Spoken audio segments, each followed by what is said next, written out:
true. I'll be back. It's alive! Was an excellent day for an exorcism.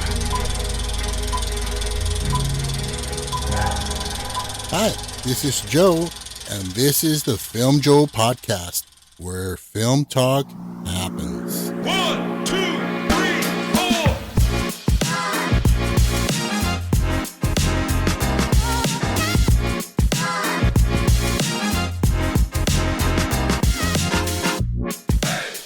Hi, I'm Joe, your host, and I'm here with Carlos, my one and only co-host, the man of the hour, the myth, the man, the legend. See, now I saved myself from talking. You did my intro for me, man. Thank you. I appreciate that. There you go. It saved you some time and oxygen. Either way, say hi to everyone.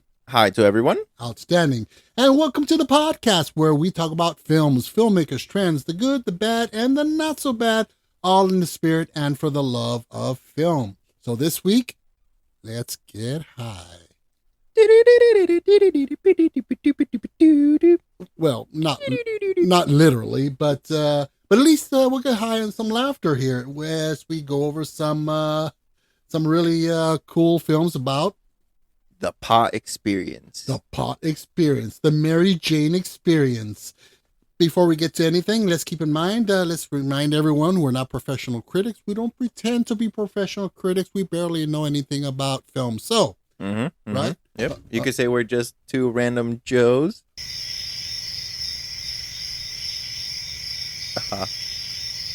Yeah. So that's oh, yep, that's your joke. Jesus Christ, that's long. So on this week, based on the films we are talking about, our scale of 1 to 10 will be based on a scale of 1 to 10 joints. Classic. All right. Couldn't be anything else. And again, let's remind everybody that we may throw in some spoilers. So if you haven't seen this movie or any of these films, well, that's just your fault. Yes. Right. But first, it's time for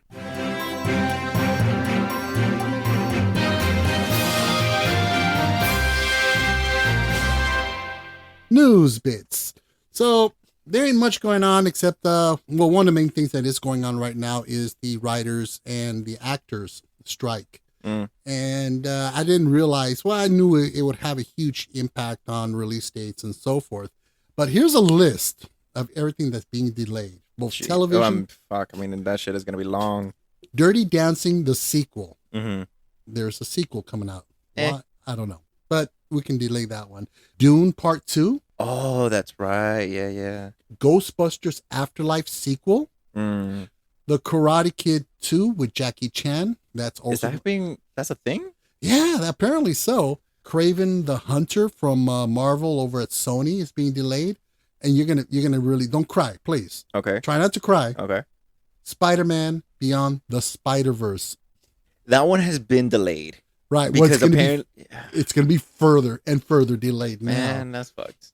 Gladiator 2, Beetlejuice 2, Blade. Well, that one's been like that one's had issues forever. Blade Runner 2099. Ooh, That's going to be delayed. And apparently Deadpool 3 is going to still come out. Aha. But it was delayed. Well, first it was shut down, and basically due to the strike, it's going to be delayed even further. Great. Mission Impossible Dead Reckoning Part 2 and Venom 3. Now, yeah, apparently so. Well, some of these have already been in production or have been pretty much done, and they're complete. They're finished. So a few of these, but part of the stipulation, part of the strike is actors cannot go out promoting films while the strike is going on. And what's the big part of these films is promoting the film. Yeah, that's going to be a big delay. Also on television, The Boys season 4 is being delayed. that's a tragedy. That's a big one.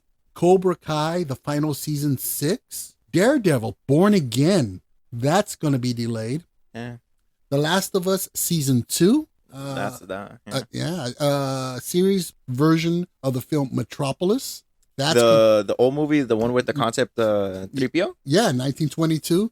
So that's it's going to be a series. I don't know when now. And finally, Stranger Things season 5 is going to be further delayed. So by the time we get, Stranger Things season 5, they're all going to be grown ass, man. Yeah, they're going to have stubble women, and everything. So I don't know if I've kind of like jumped off that ship a long time ago. So it's okay. It's not bad. Yeah. Aside from that, that's one of the main things that's going on, and it will affect the industry as it is. The industry is struggling, trying to look at Gran Turismo, which just came out this past weekend. It didn't do well. Disney, well, they can't get anything right now. And so it's a struggle. And this strike couldn't come at a worse time for them. Yeah. So, but what do you say we jump into the news report? Wait, no. No. The watch report. The watch report. So what have you been watching? See, I have seen something. Oh, what'd you see? Alan and I, we went to the movie theaters as a little homage and our goodbye to the summer. So we went on Sunday, the week before we started classes again, and we watched Blue Beetle. Okay, how was that? Very fun. It's not bad. I really liked it. I can't. See, I know that face. Yeah, there was a little bit too much George Lopez, though, in my opinion. Yeah, the guy's not funny. He had some scenes where you're like, that's kind of funny. Yeah, he's but not. Mostly funny. he was just loud. Yeah, and that's not funny. Yeah, and, at parents I was like, And those bug eyes that he does. No pun intended. Yeah. Thank you. Yeah, no crickets on that one. But yeah, it looked. Yeah. So I guess it's good that it but even that didn't do well. That's expected. But here's my whole where it gets bonus points with me. You ever watch like an early 2000s movie or everything before, I don't know, even recently like 2010, and they have like the Mexican actor and he has the most broken Spanish you've ever fucking heard? Right.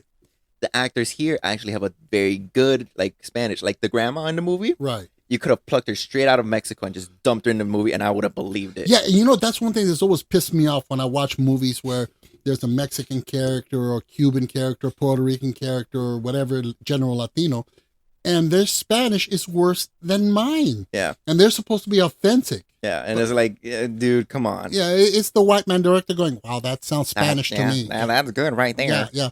Muchos gracias, señor. That's perfect Spanish. Yes. So, like I don't know from where the movie was, but the point is like two teenagers about to fight, and a girl steps in between them, and she goes, "Ya, si no paran ahorita, les voy a partir la boca a los dos." And I was like, "Oh, God, that's painful." It is, man. And you're supposed to be saying like the most like non-broken shit, and you're sounding like you're studying in high school, man. Yeah. Like, no offense to anybody who has a broken Spanish, whatever, fine, right? But if you're presenting it on film, but if you're doing it as like an authentic Latino or whatever, it's bad. No. Yeah. So, I mean, try watching Al Pacino in Carlito's Way or Scarface. Yeah. It was painful. I mean, those movies were awesome. Yeah. But goddamn, yeah. All overall, Blue Beetle was pretty good. Okay, cool. Anything else aside from that? No. Well, no, that was my goodbye to my free time. I got to see The Meg 2. The Trench. You saw it with us. Yes. Strangely enough, you didn't mention it. I forgot about that. Well, I'm trying to forget about that. No, come on. That movie was fun. No, you cannot defend that movie. It was top-notch, over-the-top, ridiculous fun. It was too much. Oh, God. Hey, it's Jason Statham. He can do anything. Fair. And he can. But I basically mentally checked out when I saw the shark fighting the giant octopus. Okay, that was the best part. No. I thought, you know what? If you like over-the-top, ridiculous kind of stuff, it's fun. Yeah. Some people don't appreciate that stuff. But anyway. You know what? To each their own, man. But no, it was a lot of fun. I dug it. I mean, I dig stuff like that. They're just stupid and brainless sometimes. And, what do you say we toke up into this episode? Toke up to the float. Right. Never mind, that doesn't work. No, it doesn't work. Keep going. So let's go straight into some talk about drugs, more specifically, marijuana. All right? So for our first film, we're going to go back to the summer of 1976. All right. How you doing? Pretty good. Cool. You heard about the party being busted, right? Oh, yeah. Yeah. Not to worry. There's a new fiesta in the making as we speak. It's out at the Moon Tower.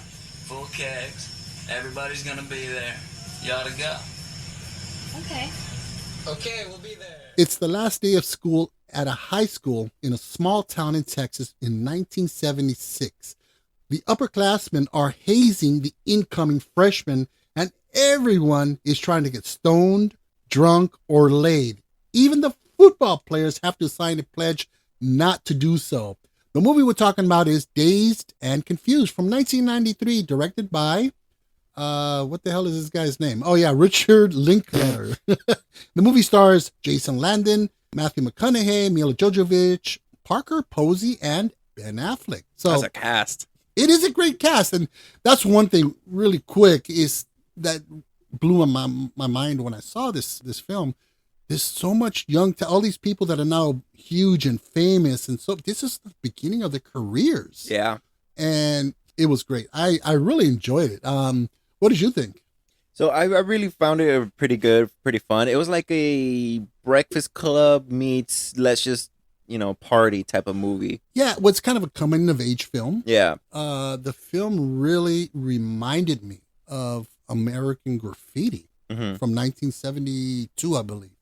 And you even have the one character trying to struggle to face his uncertain future. But in this, it's really fascinating because you have, which I think was structured really well. You have the kid, what was his name? The young kid, Wiggly or something like that. Johnny, not the kid the new freshman, and he represents the future of his, of the school, right? And then you have Matthew McConaughey, who represents the past, and then you have the present, which is Pink Floyd, or the kid they call Pink.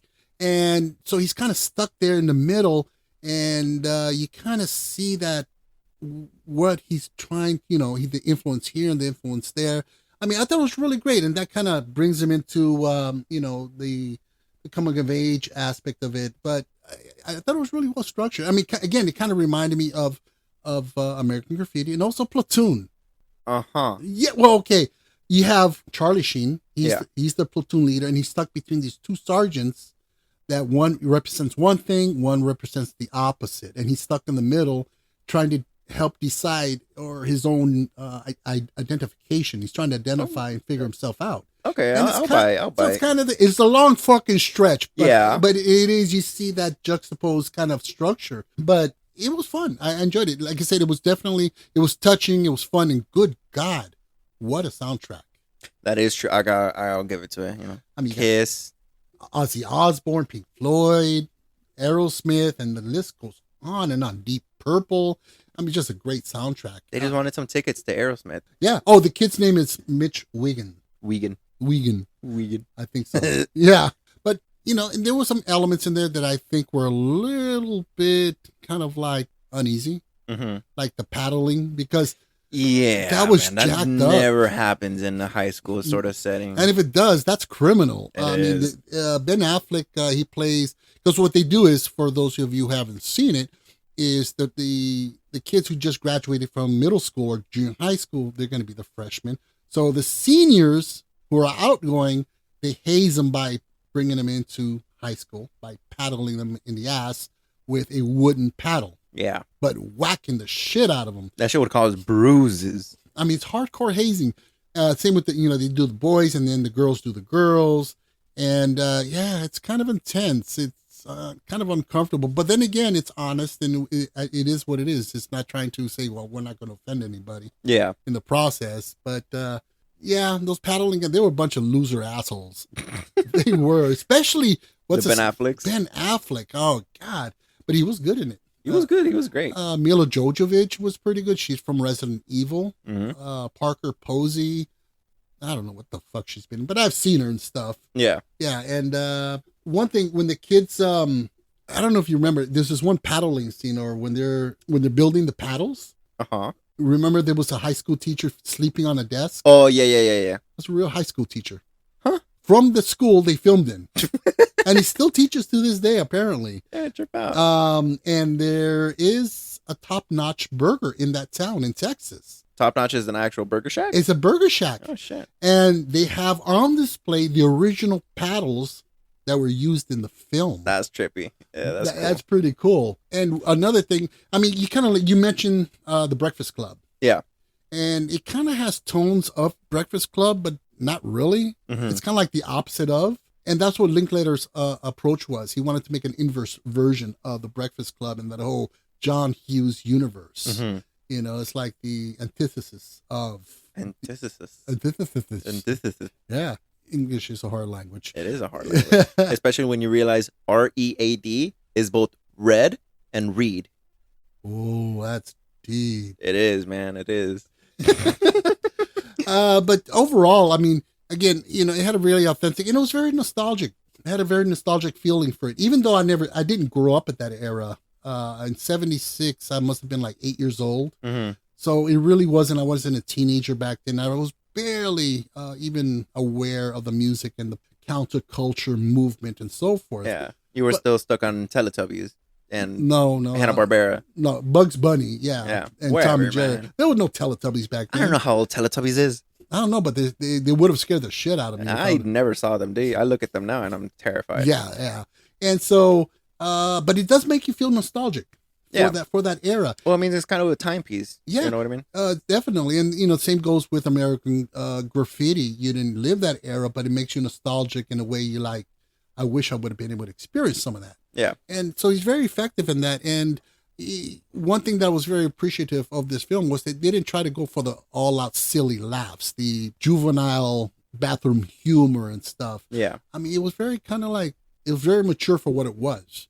And it worked really well. Now, the budget, we mentioned the music. Yeah. 1/6 of the budget was spent on acquiring the rights to 1970s pop music hits for the soundtrack. God damn. I mean, again, let's go back to that list of music. You have Ozzy Osbourne, Pink Floyd, Aerosmith, Deep Purple, Alice Cooper, Peter Frampton, Foghat, ZZ Top, Kiss, Ted Nugent, and Leonard Skinner. And that's just some of them. So, yeah, that was a huge chunk of the budget.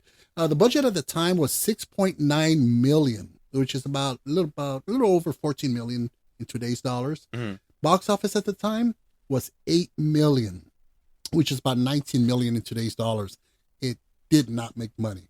But it is a cult classic now. Mm-hmm. It's one of those films, it's one of those phenomena that it just didn't catch at the time. But over time, I had like that slow simmer. Exactly. And people catch on to it and go, oh, wait a minute. I didn't see this. And it just catches on. So now let's go with reviews and scores. Roger Ebert, he awarded the film 3 out of 4 stars. And he pretty much said that it was art crossed with an anthropology with painful underside. So that's deep. That is deep. That is deep. Painful. Yeah, you imagine that paddle. You imagine that paddle. Yeah. Audience surveyed by CinemaScore gave the film an average of about A-. IMDb is sitting at a 7.6. Metacritic, 80%. Rotten Tomatoes score is 92. Audience score, 90. Letterboxd has it at 3.9 out of 5. So it's got some pretty high ratings and reviews. Yeah, no kidding. Again, it is a great film. It's an excellent little film, but it just didn't catch on at the time. Word of mouth, DVD. In fact, at that time this film came out, that was the DVD rush when everybody was renting and Blockbusters and all that stuff. So it caught on back at that point. You know, one thing that I did feel about it, though, was it wasn't a really fully connected storyline. Yeah. It was more like skits and moments of, which is not a bad thing. No. Because it's the night in the life of. Mm-hmm. And here are the moments that make up that one last night. Again, another parallel to American Graffiti. Richard Dreyfuss, his character is off to college, or he's still deciding to go to college. Mm-hmm. And it's his last night, you know, from high school. And you got this kid, the middle school kid, it's his last day as a middle school or junior high. He's entering a new world, and he has to establish himself, and he has to figure out who he is and who he's going to be. So it's another parallel to that. So it's definitely American Graffiti for the 70s. Another aspect I like this, you know, seeing a lot of stars before they were stars. Yeah. Which was really cool. So the film was released finally on HD DVD in 2006. and it is part of the Criterion Collection on a 2-disc set. Now, Criterion Collection is a specially selected film for a collection, so on DVD. Mm-hmm. It's kind of like a Hall of Fame of a high recognition. Oh, okay. Kind of like Smithsonian. Wow. Wow. Well, not as high as Smithsonian because that's pretty intense. Sequels or remakes, there was none. I don't know. I mean, you could carry over the kid into high school, see how he's doing, but I feel like it's a one-trick pony. It definitely is. I mean, the whole gist is what it is, and you Yeah. can't carry that any further. There was a book, however, published in September of '93, which deals with, it's kind of like a yearbook of sorts, and it has profiles and descriptions of all the characters in the film, their lives, and where they went, and so forth. I guess for the hardcore fans. So, but aside from that, that was about it. So let's go into our ratings. All right, not bad. So for me, I thought it was nostalgic, great music, and in general, just a great coming-of-age film. An American Graffiti for the decade of the 70s.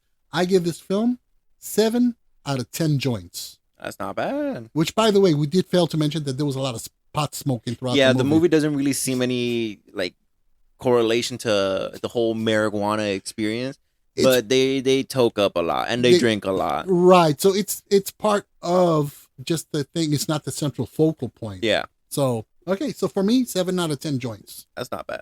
So I like the movie. It was pretty well done. Soundtrack was pretty good. Matthew McConaughey's character was kind of creepy. He's graduated high school. He's done with high school, but yet he's still picking up girls who are coming into high school. All right. I mean, side story. My new critical thinking professor, I was so nervous to get into his class because I don't know, my old professor was always telling us critical thinking is much harder, yada yada yada. You have to be more on your toes. And then I step into the class and I'm thinking, shit, I wonder if the professor is going to be chill, right?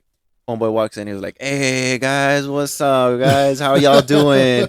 I'm sorry, I'm a little underwhelmed right now. I haven't had my morning coffee. Mind you, it's like 12 in the afternoon. Wow. and he's saying, also I'm a little hungover, so y'all got to speak up a little bit louder than usual. Wow. I was like, nah, I'm gonna have a great time in this class. It was like Matthew McConaughey's character, that same style of talking and everything. Chill. Same thing. Side story's over. That's it. Okay. All I wanted to add. He's a little creepy, so that's all I'm gonna say about that. And overall, pretty fun, pretty enjoyable movie about like coming of age, transitioning to high school. I just want to also add that is no one's high school experience. Right. That would not fly Right. wherever you go. I give this movie 7.5 joints. All right. Cool. All right. So next up, we are gonna go with we have a hippie, a homeboy, and a whole lot of weed.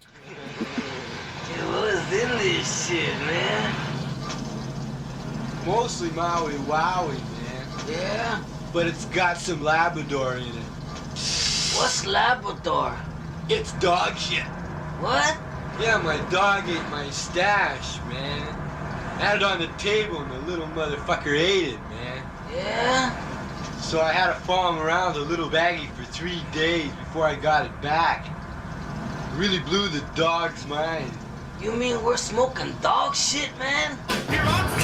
Two stoners unknowingly smuggle a van made entirely of marijuana from Mexico to LA with an incompetent police Sergeant Stadenko on their trail.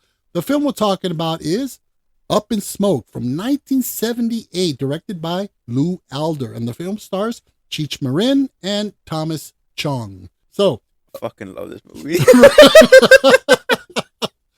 well, okay, give me your take. Okay, so I had seen this one before, but I didn't remember very clearly, so I rewatched it again. What was it, last night? God, that movie's fun.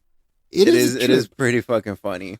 Well, I'd seen this movie, I'd say about 7-8 years ago, and I've seen it a few times when I was a teenager, and I thought it was the funniest movie ever. Yeah. I couldn't get into it this time. Really? Yeah, especially since I'd seen, was it Nice Dreams? Their second film. What was the next movie? Yeah, next movie. Yeah, next movie was the one that followed, and that one was funnier. And I think the point is, the reason being is that this was kind of like a bunch of skits. Yeah. Stitched together from their earlier days doing comedy records. Mm. And they just kind of put them together. And that's exactly what it was.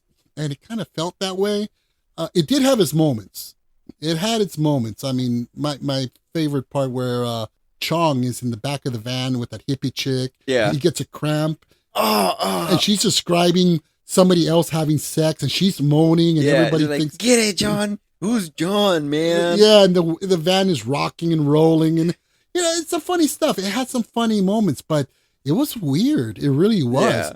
So it did. Maybe it's because it was the first film Mhm.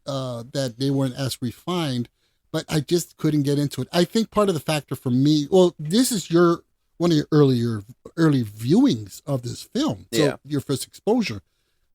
For me, I'd seen it so many times and stuff, and I've seen other stuff in the time being that the shock value is gone. Yeah, I feel like it's one of those movies that you watch it once and you're like, "Oh, that's pretty funny," and it doesn't really hold up the more you watch it. Right. So I feel like the factor of, "Oh, this is funny," but now it's not as funny is kind of gone.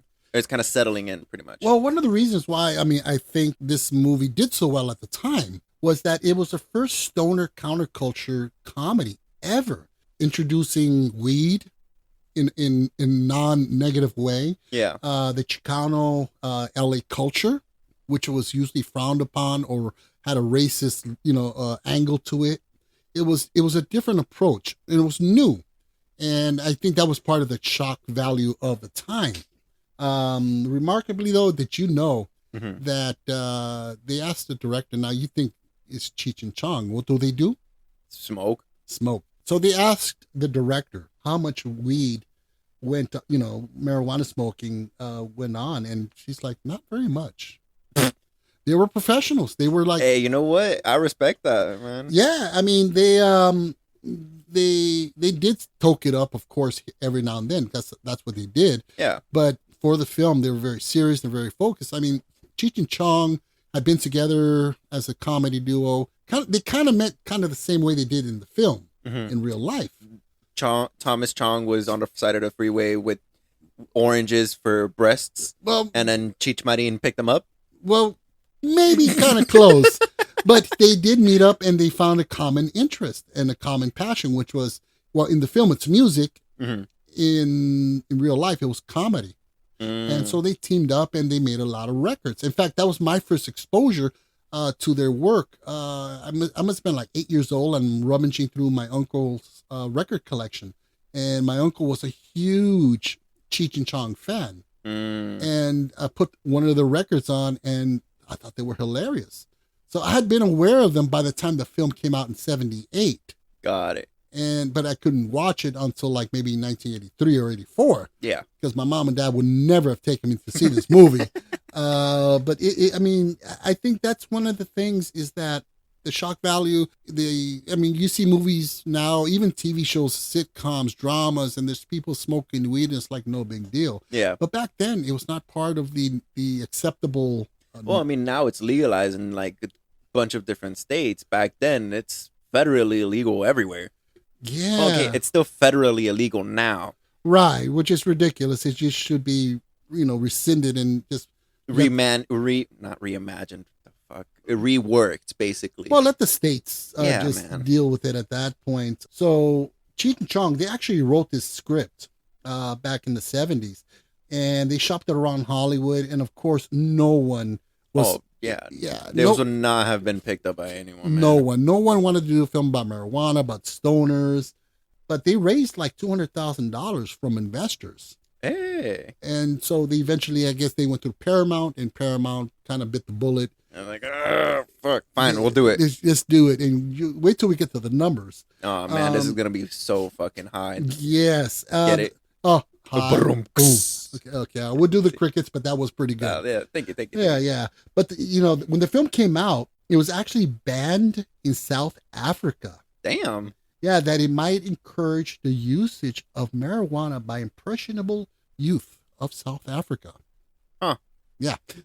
Hey, man. Yeah. So, but it did cause some controversy, and a lot of ultra-conservative people were against the film, that it was a bad influence, that it made light of the use of marijuana as a gateway drug and all this garbage. But here are the box office numbers, okay? Hit me.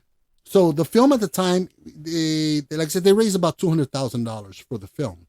Once they got picked up by Paramount and they went on ahead and distributed the film, it got a budget of about $2 million. That's pretty low. Yeah, which is about $9 million in today's dollars. So it is not very high. Get it? High? Yeah, well.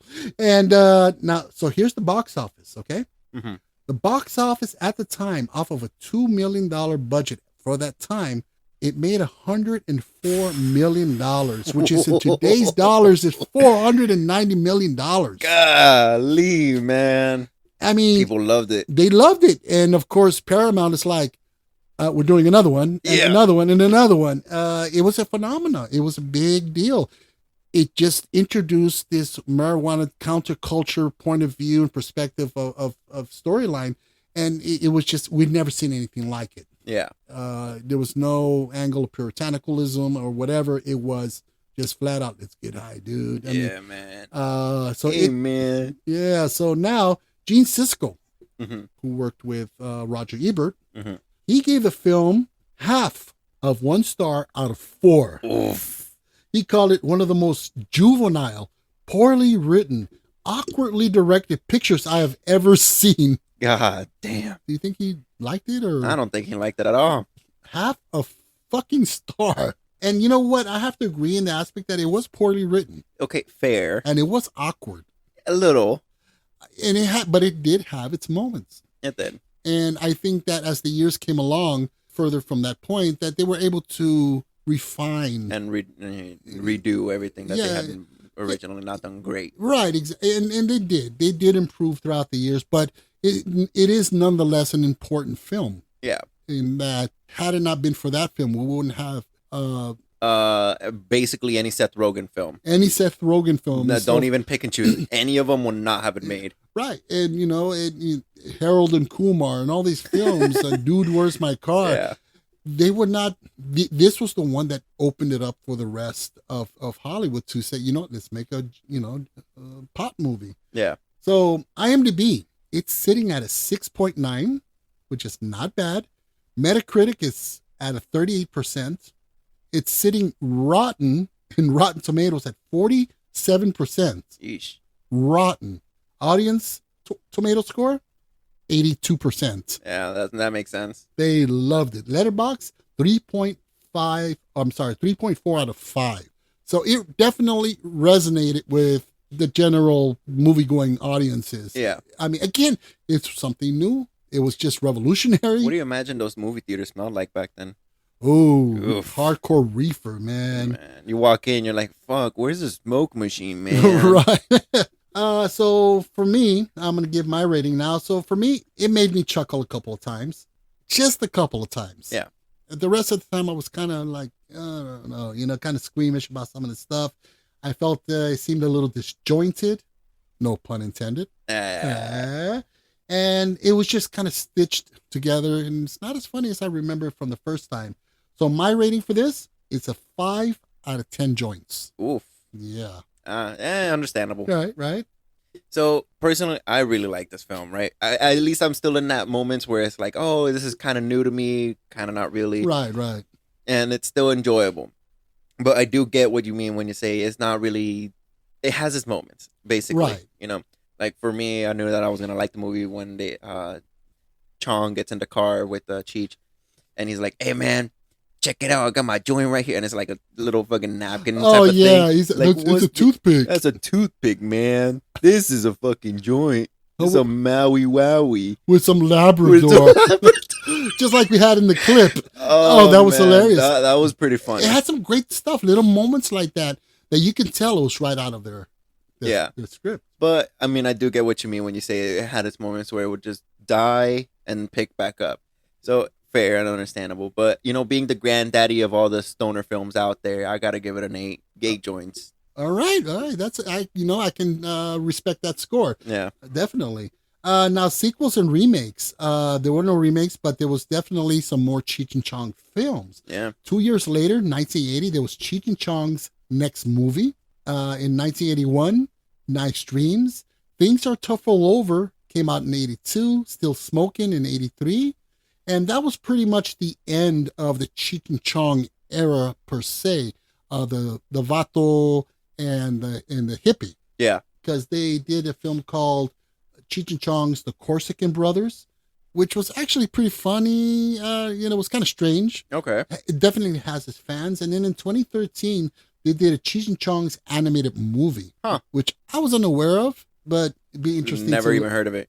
Yeah. So overall, I mean, they were pioneers. I mean, regardless if you dig the film or not, they definitely opened the door for a new type of humor and then better understanding of cannabis and marijuana and that it's not cocaine, it's not heroin. I'm not advocating drugs. Please, nobody think I'm advocating. Hey, you're 10 years old. Don't smoke a cigarette. Go smoke a joint. No, that's not what I'm saying.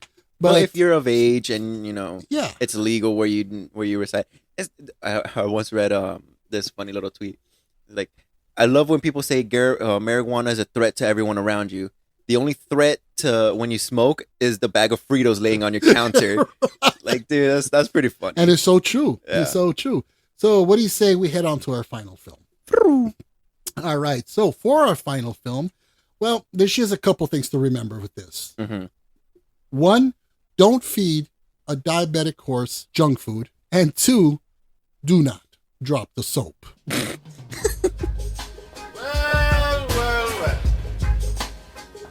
If it isn't Mr. Nice Guy. Welcome to my lair. Well now, tell me a little bit about yourself. Well, I be from Jamaica, man. Not a mercy. What part of Jamaica? Right near the beach. Boy! So this is a story of three not so bright men who come up with a series of crazy schemes to get a friend out of jail. The film we're talking about is Half Baked from 1998, directed by Tamara Davis, and it stars Dave Chappelle, Guillermo Diaz, Jim Brewer, and Harland Williams. Now, before we continue, just a shout out to Tamara Davis. She went to the same film school as I did. Hey. LACC. Very talented lady. Now, this one, I have to start. Okay, fair. This movie made me laugh my ass off. Yeah. This was funny. Yeah. Chappelle at the top of his game. So fucking fun. And unlike Cheech and Chong Up in Smoke, where it was funny, it wasn't as funny as I thought it was. This was funnier than I remember. Yeah. On this film. Chappelle, again, and the cast, everybody's just hilarious. Love the way Chappelle does not overuse the breaking of the fourth wall, but he does it a couple times very effectively. I mean, I just loved it. It was just silly enough, but not too stupid. I think it kind of put the brakes right before it got too stupid. Yeah. And bottom line, awesome touch to bring in cannabis royalty, Tommy Chong, in the film. The Squirrel Master. The Squirrel Master. So basically, as the plot is, bottom line, it's four friends that have been smoking weed since they were kids. And one of them goes on a munchie run, all high. He's at the place, and this is in New York where they have Mountie cops on horses. He comes out, sees a horse, and starts feeding him junk food. The horse has diabetes and fucking dies. And they put him in prison for killing an officer. And he's going to get raped. No, there's nothing funny about rape. No, man, it's just the funny fucking But it's fucking hilarious because he's going to get raped. And the only one who can save him is Tommy Chong, who's like this psychotic kind of like kung fu master. Back up, man. But he's getting out in a couple of weeks. So now his friends have to come up with the money to make bond and get $1 million. $1 million. And so they come up with a scheme of selling weed from the distillery or it's like a lab. It's Dave Chappelle's workplace. His workplace, and he starts stealing weed from there, which is super weed. Yeah. It'll make you fly. Apparently, they were flying through the sky like Superman. Oh my God. I loved it. I mean, so what was your take on this? So, first thing I want to say to anybody who's ever worked in the fast food industry, the scene where one of the characters or one of the friends quits resonates heavy. He grabs the mic and he's fed up at work. He's like, fuck you, fuck you, fuck you. You're all right. fuck you, I'm out. And he quit. And he quits and he walks out. That's how I've always wanted to quit from any fucking fast food place. That was a great sequence. Dude, but okay, this movie, okay, I'm not gonna lie, I was a little drunk when I was watching it. What was it? It was the day where we brought the case of soju's. I had like 2 or 3 of them bottles. So it was that same night. So I was in my room and I don't know if I was the alcohol, but that movie is funny. No, it is. That's I mean, fun stuff. I saw it because I got up early in the morning to drop your mom off to work. And so it was like 7 o'clock in the morning. So, and I always put headphones on because your brother's always sleeping at that hour till like 12 sometimes. Yeah, no, he sleeps in. And so I had my earphone and I was laughing. I mean, I was just straight up just cracking up. I mean, I must have sounded like an idiot, but it was funny. Just a quiet ass room and all you hear is, Exactly. No, but mentioning back about how you said the weed royalty, I don't know if you caught this, but it wasn't just Tommy Chong. It was Snoop Dogg and who was Woody Harrelson. Oh. Yeah. Was it Woody Harrelson or Willie Nelson? Willie Nelson. Oh, Willie Nelson. Willie Nelson. There you go. Oh, that Willie Nelson thing was just awesome because I love the way because Dave Chappelle's character goes on, he does his voiceover throughout this montage, and he's discussing the different types of weed smokers. And I've heard of I grew up in the 80s and I hear all this shit myself. Yeah. And you go, well, there's the weed smoker that everything is enhanced when you're on weed. Have you seen this movie? On weed? Right? Have you ever had this? Have you ever eaten this? On weed? Dude, oh, that was fun. And that was, I think, Jon Stewart. That was him. And it was hilarious. And he got the different kind of weed smokers. Someone who, I didn't order it. Well, since it's here, I might as well take it. Yeah. Just brilliant. Chappelle wrote the script, and it was really, really a good script. I liked it. It was like I said earlier, it put the brakes right before it got stupid. Yeah. It was funny just enough, and it was silly just enough that you're not sitting there squirming, kind of like in Cheech and Chong's film, where I was kind of squirming. I'm like, I don't know, man, that's not really funny. I'd say it was 85% hits. Yeah. The jokes achieved their goal. But one thing that was interesting is that the music video that they was Sir Smoke a Lot. Oh yeah. Now they're showing the video and you see like Sir Smoke a Lot and it has the name of a song, just like they used to do back in the MTV era. Yeah. The director listed on there, Cameron Davis. Huh. Little pat on the back. Yeah, little pat. I also did this video. But what's interesting, if you do the math on because they mix a lot of big ass bag of weed. Yeah. How much was it? Like $9,000 or some $6,000 amount. Yeah. Now, if you do the math, Mr. Nice Guy, which is the name of their company that sells the weed. Yeah. On the down low, if you break down the math, that's $600 an ounce. Jesus. Yeah. Well, because it makes you fly. Apparently so. And also, another little tidbit there that it's not very uncommon for horses to have diabetes. Is it really? It's a very common thing. Shut the fuck up. So, yeah. Little horsey got diabetes. Oh, man. And it's funny because that scene is so tender and sweet because, horsey. You hungry little horsey? Yeah, and here's some pizza, horsey. And it's fucked up. The horse is dead. You see the dead horse. And that should be horrible, but you're laughing your ass off in the process. It's just wrong. And also, just like Cheech and Chong, they were really never under the influence of marijuana during the filming at all. So, again, they just focused. I mean, they did smoke weed. I mean, it's probably going to be a little harder to focus on your lines when you're thinking, right. Yeah, exactly. Now, the box office on this was about, let's say, the budget itself was about $8 million. It was just average price for average kind of budget for a comedy film, which is about $15 million today. Yeah. The box office, 17.5, which is about $33 million today. It did not do well. Damn. Another film that became a cult classic after the fact. Because you go to, people are into the counterculture pot films, and they'll list this way up there. Go on Google and type in top weed films, and this is always on those lists. Yeah. But it just didn't catch on the initial. Critics and stuff, Martin Musgrave, he called this, he said, Half Baked is a stupid comedy that tries to be something better than it is while maintaining an awareness of its own stupidity. Ow. I don't know if that was a nice thing or a bad thing, but it does sound right to me. It doesn't sound nice. I mean, calling the film a stupid thing or a stupid Comedy, right. There you go. It's probably not. Yeah. So it wasn't received that well by most critics. IMDb, it's sitting at a 7.0, and that's fan-based right there. That is. Metacritic, 16%. Yeesh. That's dog shit Yeah. right there. Rotten Tomatoes, critic score, 28%. That's below rotten. Now, the audience score for Rotten Tomatoes, 81%. Of course. People Fans- love the movie. People said, fuck it, it's about weed, we love it. Letterboxd is sitting also pretty decently at a 3.1 out of 5. Interesting. Yeah. These 3 films, they're all iconic cult classic films specific to the genre of marijuana. Mm-hmm. Only one was a major hit. The other 2 weren't. Yeah. And I'd have to say that, which is Cheech and Chong's Up in Smoke, and that's because it was the first of its kind. It shocked the hell out of people that adults and so forth, they go, oh, this is garbage. They made a big stink about it. This is bad influence. And kids go, oh, It was fun, man. I want to see it. If there was this much stink about it, I want to see it. Yeah.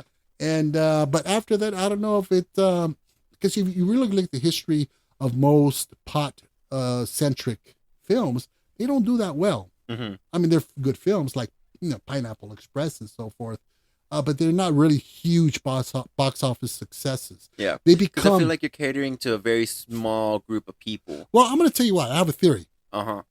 All right. Okay. Bear with me here. Okay. Have you ever seen people smoke weed in a movie theater? No. Have you? Obviously, people smoke pot where? At home. Sure.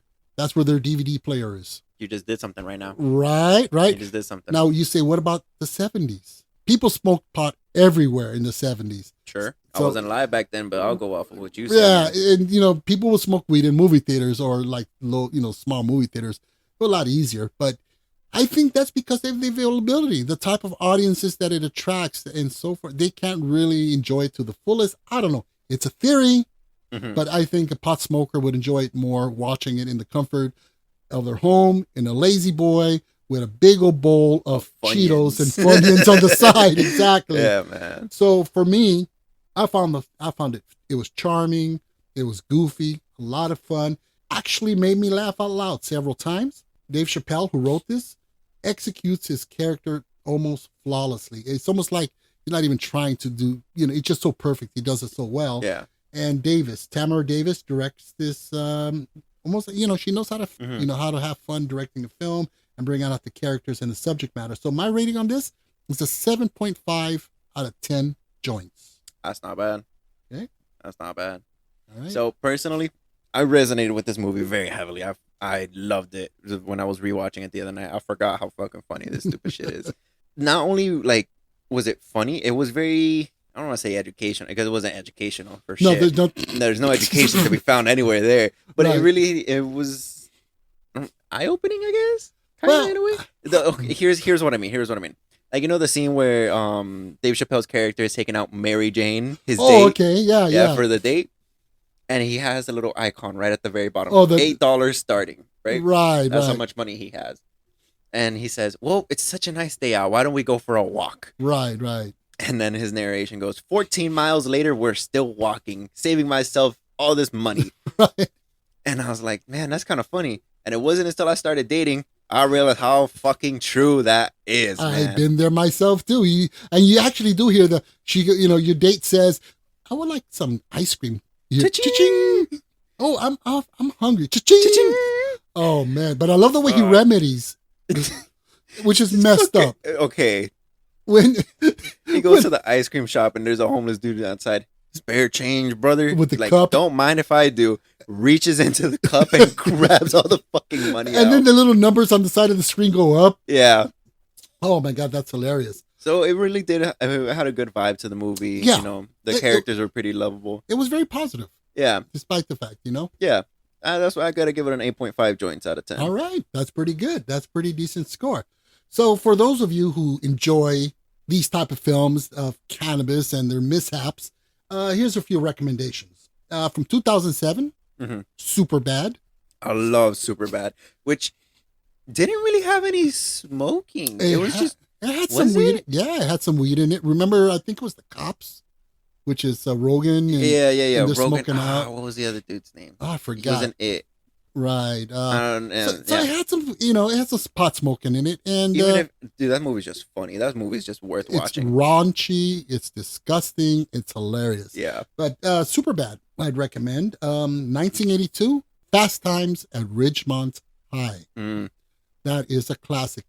You've seen this recently? No, that's one of the movies that I haven't seen. As far as what's the director? Uh, God, Amy, you just Amy Heckerling was it directed. Heckley? Yeah. Oh, never mind. Yeah, but we have to fit that into a future podcast Yeah. because it's a classic. It's great. It has Phoebe Cates from Gremlins. Yeah. Yep. Yeah. The scene. Yeah, the scene. Never seen the movie, but I know of it. Yeah. Friday Mhm. from 1995. Oh yeah, with Ice Cube, right? Oh my God, that one's awesome. Harold and Kumar go to White Castle. I've heard so many good things about that movie, man. You have to see it. Based on you like these films, you'll dig this one. All right. Pineapple Express that we mentioned Yeah, earlier. that was funny. Dude, Where's My Car? So there's quite a few of these films out there, and they're pretty good. So those are our recommendations for these films. So overall, I mean, I think it kind of these films definitely normalize the perception of marijuana, and I think because there was such a demonized Yeah. image of marijuana that it was a gateway drug to Satan and stuff like that. Sure, man. So- The only thing is the gateway is to the fridge. That's exactly what it is. And, you have movies like Reefer Madness that came out in the 50s, a documentary about the evils of marijuana. So I I'm think, curious to watch that just for the shits and giggles of it. that's a cult classic. It gets a lot of viewers Yeah. for that. So it did soften the image Mhm. and made it more socially acceptable and understandable in that, it's not such a bad thing. Yeah. What do you say we start closing this out? Closing down, man. All right. So now next week, Mm-hmm. we're going to chop into some really kick-ass Double. movies when we go into some classic martial arts films. Mm. But the twist is 3 generations of martial arts legend. So the first one we're going to do is Enter the Dragon with Bruce Lee from There you go. 1973, Mr. Nice Guy 1997 with Jackie Chan, and finally Ip Man with Donnie Yen from 2008. Damn. That's a list. That is a list. So that's what we're going to kick it off with next week. So we hope you enjoyed this show. We really do. And please help to support the podcast by giving us a 5-star rating. Leave us a good review. Another way you can support us is simply to subscribe and or follow us on Amazon, Spotify, iHeartRadio, Deezer, Audible, Boomplay, or wherever you get your podcast fix. Also, please don't forget to stop by our Facebook group and leave us a comment. Let us know what you thought, what you agreed with, what you didn't agree with. Think we were idiots, thought we were brilliant. I say we were more brilliant than anything. I say we're brilliant. I think so. Also follow us and check us out on Twitter, Instagram, TikTok, and check out our YouTube channel where we also have all of our episodes uploaded. You can also contact us directly via email to thefilmjoepod@gmail.com. We'd love to hear your feedback. So, Carlos, Yes. any final words? Tell us and recommend us the next time you go to your dispensary and say, hey, you know what? Listen to this podcast, man. They're pretty funny. All right. Recommend. I like that. Yeah, man. All right. Yeah. So, I'm Joe, I'm Carlos. and this is the Film Joe Podcast, Where film talk happens.